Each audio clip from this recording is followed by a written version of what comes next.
Hi everybody, my name's Tim Johnson and this is In the Neighborhood with Stacy Borho. Good morning. And we have MaryLee Nunley with us today. Good morning as well. Just before we get started, we do have some Riverman tickets that we're giving away. Check out What's Up Peoria, especially for Saturday and Sunday, and she'll tell you how to register for those. We have 8 sets of tickets, so Wow.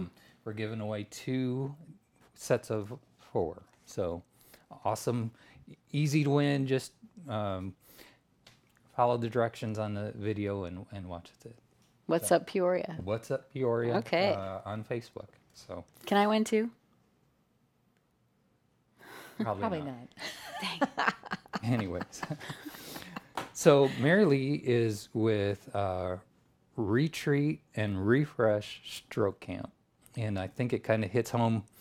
It hit home a little bit more for me because I'm dealing with a little bit of Bell's palsy, and for those that don't know, the more I find out about Bell's palsy, the less that the doctors really know what it is. But it's some kind of nerve issue with the face. Should mostly go away for me, but makes it a little bit harder to speak and makes it so I can't really close my eye without manually shutting it. So you'll see me blink my eye every once in a while manually. But anyways, stroke. Tell us. It's a wide open conversation. Tell us all. Tell us everything. Stroke Camp, what is it, and how did it start? Okay. Stroke Camp was a result of my wanting to do more for my local support group following my husband's stroke.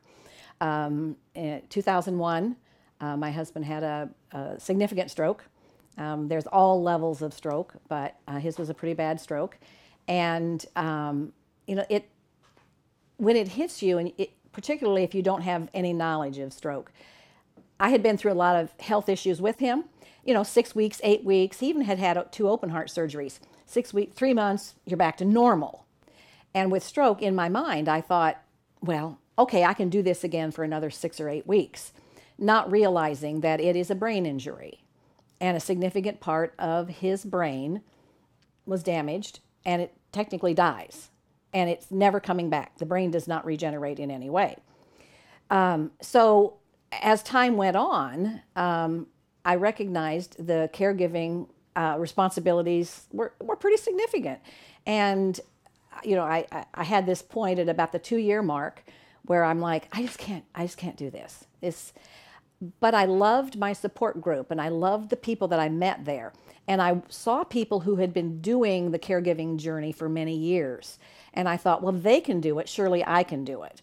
But I wanted to know more. The backstory of doing the camp is that my family had done church camps, family camps, and my sister and her husband had done camps for children with cystic fibrosis for a number of years, 20 years prior when we were much younger. So the idea of doing the camp was normal and natural for me in my life's experiences. So I said, how about we put together a weekend retreat for our survivors and caregivers here locally, the Peoria area. And we said, sure. So in 2004, with a lot of support from physicians, OSF, and some other individuals who were cheerleaders, we did that first retreat. Dr. Wong, who is a real cheerleader for me, and he's at OSF, a neurologist, he said, write an article. So I wrote an article for Stroke Connection magazine, and they published it. Very cool. And then I started hearing from people all around the country, where can I go to camp? And being naive, I said, oh, let me find one for you. And as I did my research, and Google wasn't quite as advanced as it is now back then, Yeah. I couldn't find any. Eventually, I found a couple of places in the nation that did it. So a few years, so we continued to do them locally for 3 years. And it became apparent to Larry Scher, who is now our CEO of our umbrella company, he said, why don't we take Stroke Camp to the people? So how it evolved was us going to stroke centers or hospitals that treated stroke patients with some significance and saying, would you like to bring this weekend retreat to the people in your community? Mm-hmm. The weekend is made up of socialization, support, education, and relaxation. And it is as much for the caregiver as it is for the survivor, because I knew I needed support. I needed someone to cheer me along. And now I'm blessed in being able to cheer lots of other people along as we travel the country. This year, at the end of November, we will complete 33 camps in 19 different states. Wow. And this year we opened up a Western division out of the Denver area so that someone there has everything that we have in our Peoria office to load up and take the circus to town. Well, okay, there's two things that we're about is community and Peoria. You know, those are the two things. People, we like to focus on people that make a difference in Peoria. But that's something that started here, but it's gone. How many camps do you have across the country now? This year we'll do 33. We've done almost 200 camps since we started Wow. And that's amazing. across the country. Yeah. And it just saw a need and you went for it. Yeah. A passion, right? Yeah. Or, Oh, yeah. and a need combination, That right? shows, doesn't it? Nothing wrong with that, because Yeah. look at the impact now that you've had from taking that thought process and doing something with it. One of the things that I discovered about survivors is that your services are directly related to your insurance, bottom line. Unless someone is very well-to-do and has the resources, there's a point where you plateau and things slow down and the insurance will no longer pay. And a lot of people hear the message of, well, this is the best it's going to be, and they go home and sit in their recliner.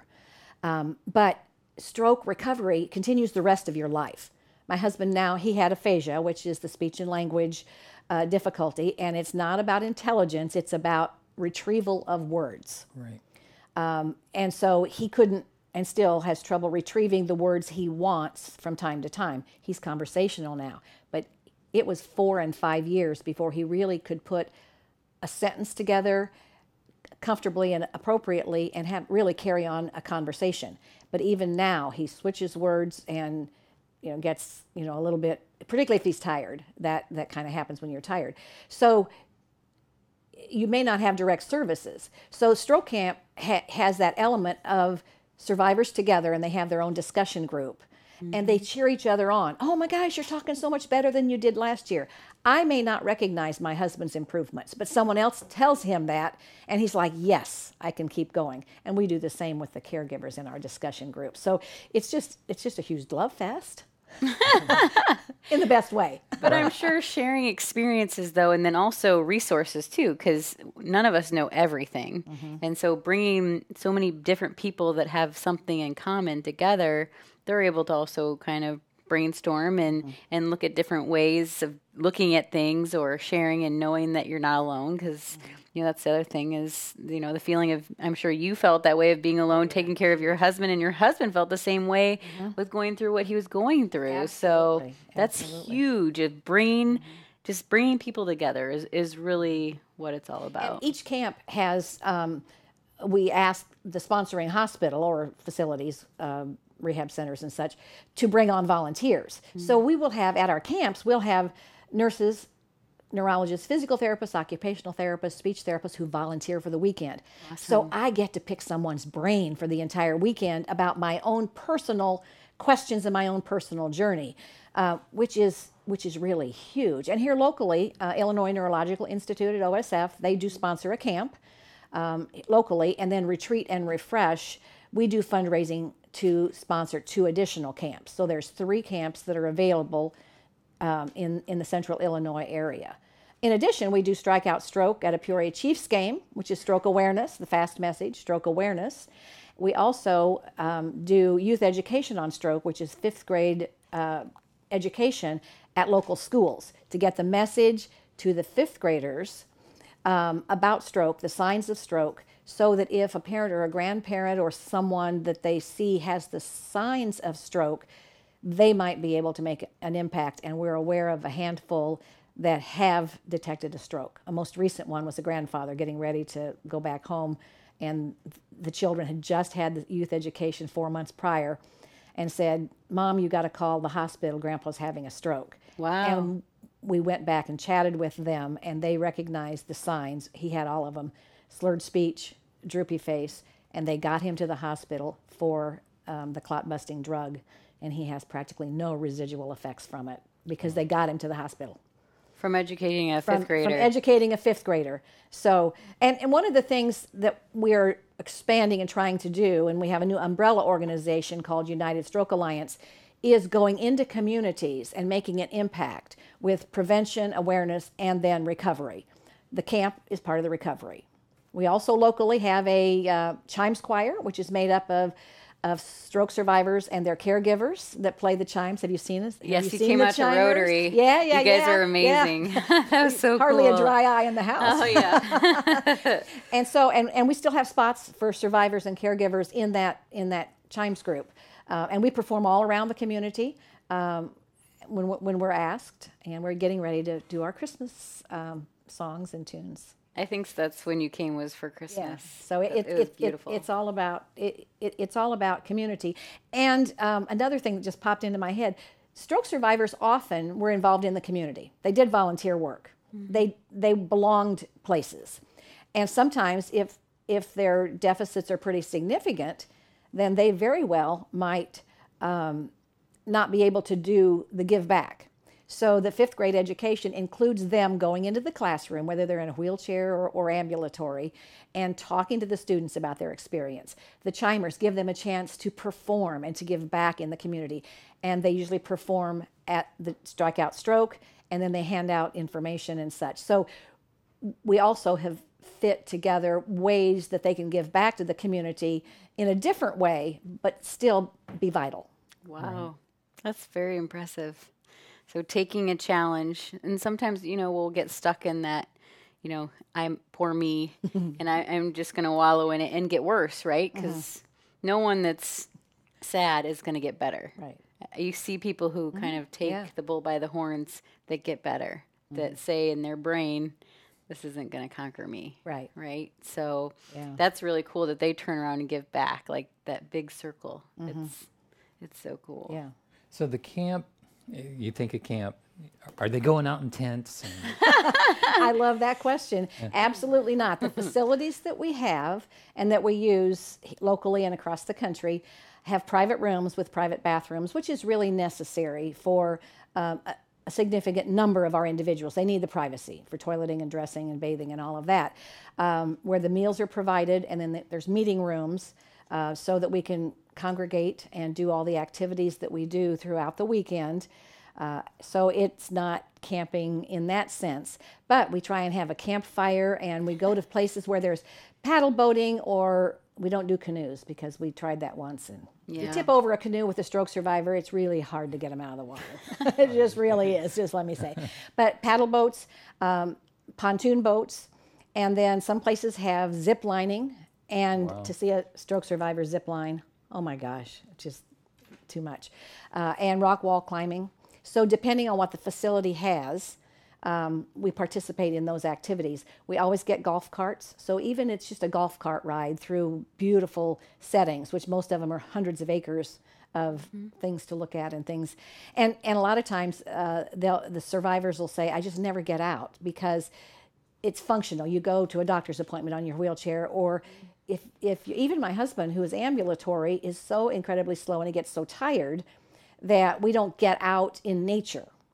Put him on a golf cart and you get out in nature. And there's just something therapeutic about the wind in your face and your hair blowing and just the visual connection of the beauty of nature. Right. So that's one of the big parts of the weekend. Where are some of the places you've had these camps, just to give us an idea? Facilities or cities? Facilities. Even locally, so then someone might. We go to Pilgrim Park up in Princeton locally. Okay. We used to do them at Living Springs Camp in Lewiston, but the church has closed that camp, so we don't go there any longer. But Princeton, it's about 40 miles, so it's a reasonable drive. Over in Iowa, we go to Camp Courageous, which is a handicapped camp. We go to Lutheran Outdoor Ministry Center up by Rockford in Oregon, Illinois. Lovely, lovely facility. Yeah, that's a beautiful area. And they have the second longest zip line, and they adapt it for us up there. So we do 3 camps up there each year. And then we have a place out in Denver in the mountains. Highlands is in Allens Park, Colorado, where you're nestled. There's no cell service, which is a good thing, but you're nestled in the mountains, and you walk out in the morning and there's a mountain Wow. right across from you. Down in Arizona, the Phoenix area, a beautiful Chapel Rock, a beautiful facility down there. Chattanooga, I just went to Chattanooga, Tennessee. Oh my gosh, that's eye candy. It's like the facility is like on the complex. The whole is on a peninsula with water all around it, and every single room has a water view. And the Wow. ducks quacking in the morning and the turtles and all of that. So we find these facilities all across the country. So do you go to all of them? Heavens no. We have 6 employees and an army of about 20 to 25, I haven't done the count this year, volunteers who we pay their expenses, but they give of their time to travel with us and help in leadership and supportive responsibilities at the camps. And we're always looking for volunteers that have the latitude of having, a 4 or 5 day weekend that they can dedicate at least 3 or 4 times a year. And we're happy to talk with them if they feel drawn to that kind of volunteerism. So John and I went, I can't travel without him. So he and I went to 8 camps this year. But this year we started in March and we're ending in November. So we could kind of spread it out. Because of his fatigue level, we can't go too often. Sure. But I managed to make it. I actually did a day trip with a couple of extra ones, but he and I went to 8 where I directed them, and he just goes along and chats with the other survivors, and he's just a huge cheerleader for encouraging everyone to do better and to work hard. And you guys are doing this together, which is even more beautiful. Yeah, we married late in life, so you think, oh, we're going to retire and we're going to travel. And I said, God has a sense of humor. I haven't retired, but I got the travel thing going. Well, you're retired, but you're volunteering. And a little bit of both. A little bit of both. Yeah. So we have places all over. So if you know of somebody that's somewhere in the country that's dealing with stroke, different levels of stroke, because it affects everybody a little bit differently. Mm-hmm, it does. You're absolutely correct. Depending on where in the brain it hits. But a great place to, I guess, what's the biggest benefit for a stroke survivor to go to one of your camps? They feel normal. The thing that I hear the most is the connectivity with others, and they feel normal. A lot of stroke survivors, and you're identifying with this right now, they have sensory deficiency or on their affected side. And my husband has sensory deficiency on his right side. Even though he has motor ability, he doesn't have sensation. So if there was food on that side of his mouth or his face, he wouldn't feel it. That is such a classic. So at camp, we all know that about each other. So you just do this and hand them a napkin and we all wipe our face. And we wait for them to retrieve the words. We have adaptive, like a marker board or things where people can, if they have really severe aphasia, we can help them communicate. We have open discussion groups, 3 of them throughout the weekend, an hour long each, with survivors together and caregivers together. And those survivors, they can share anything that's on their heart, that's on their soul. We have sobbing, we have cheering, we have you name it. And they say, I felt normal. I didn't feel embarrassed to talk about my situation and my state of recovery. So, I think that's the single thing that I hear. Caregivers like the relaxation. Saturday mornings we have pampering with paraffin hand dips and foot massagers, and we always have a massage therapist do chair massages and little mini manicures and things.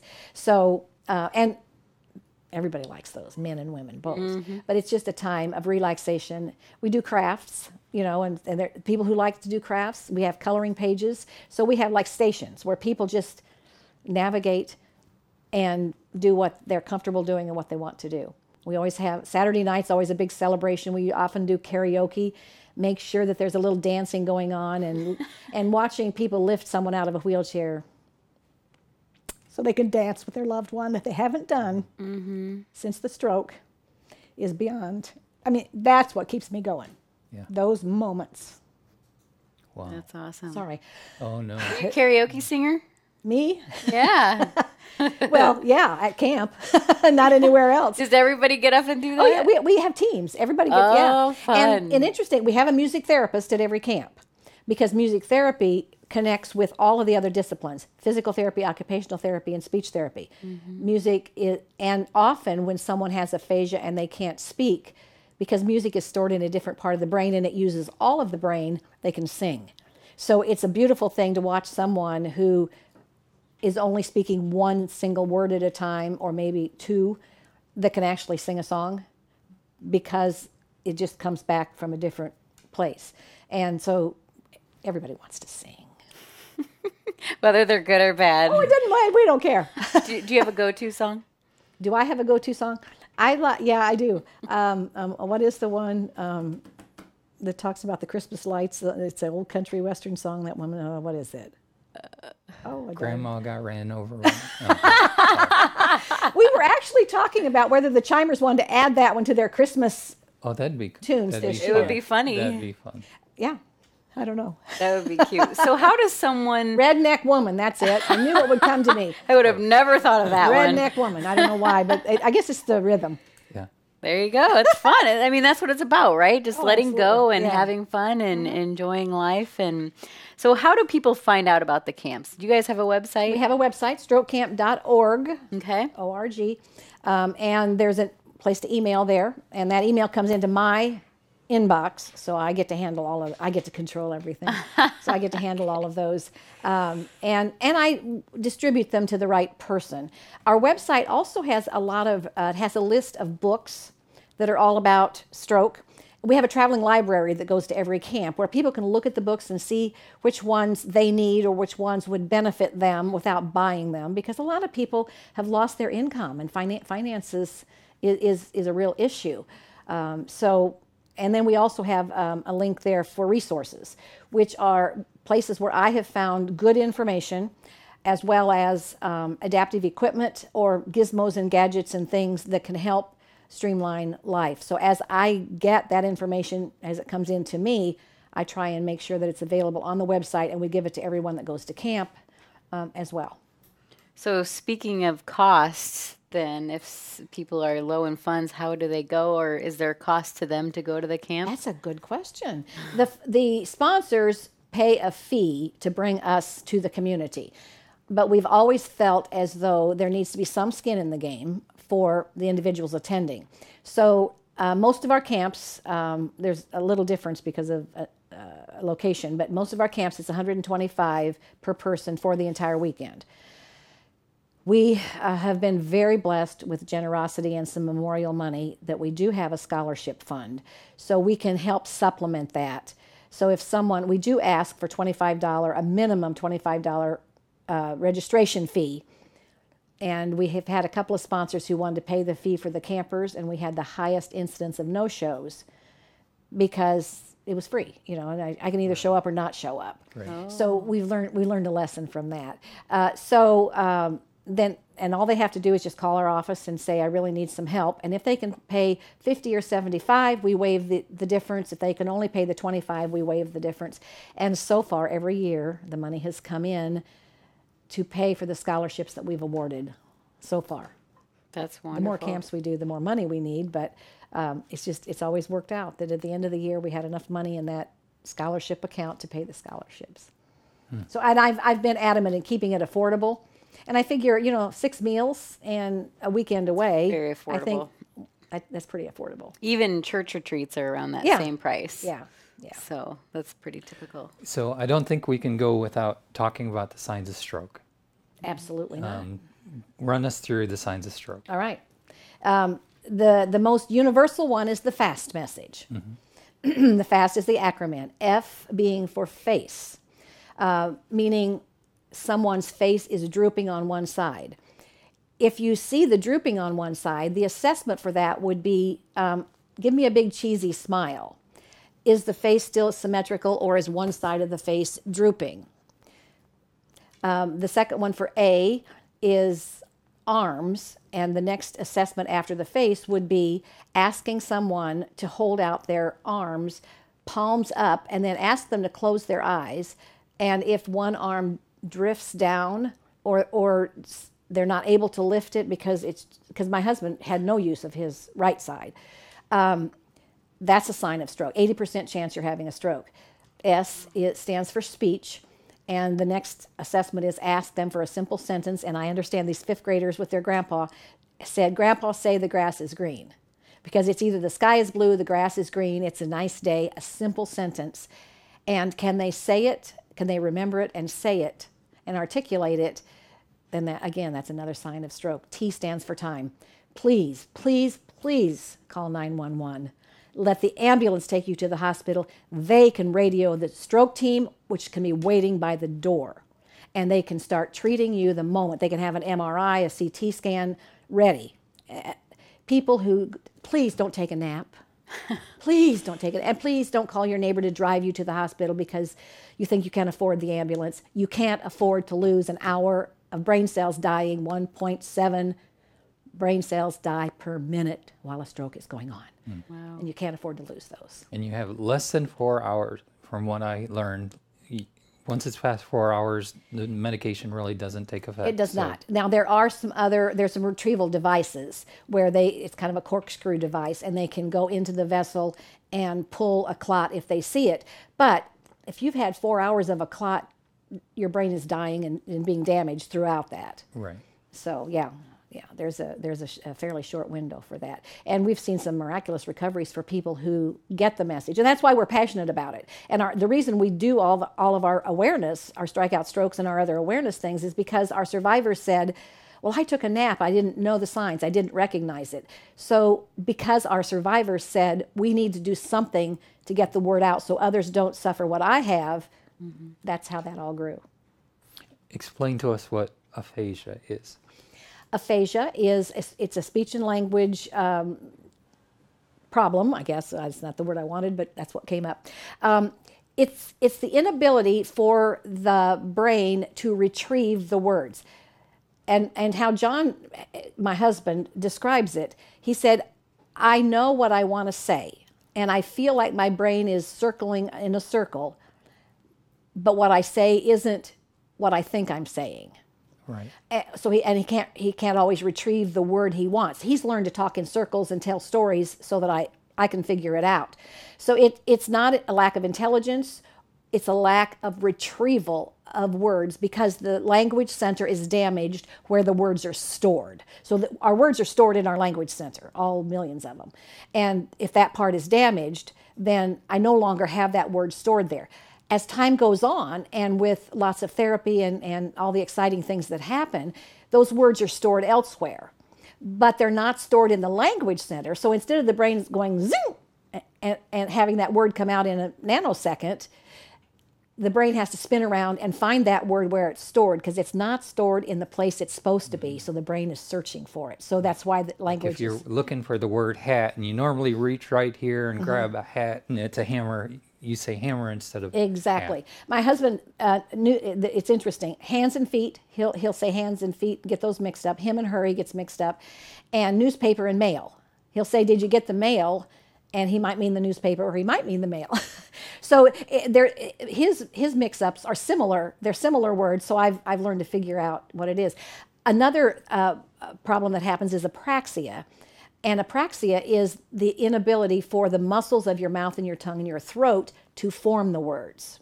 So those people often have the words, but it's very slow and pragmatic for those words to come out and be formulated because we don't realize how many hundreds of muscles and things with our throat and our neck and our cheeks and lips and tongue form those words. Something else we take for granted. That's so interesting because when John struggled so badly with the communication at first, and I'm like, oh my gosh, you just forget how quickly we retrieve what we want. Yeah.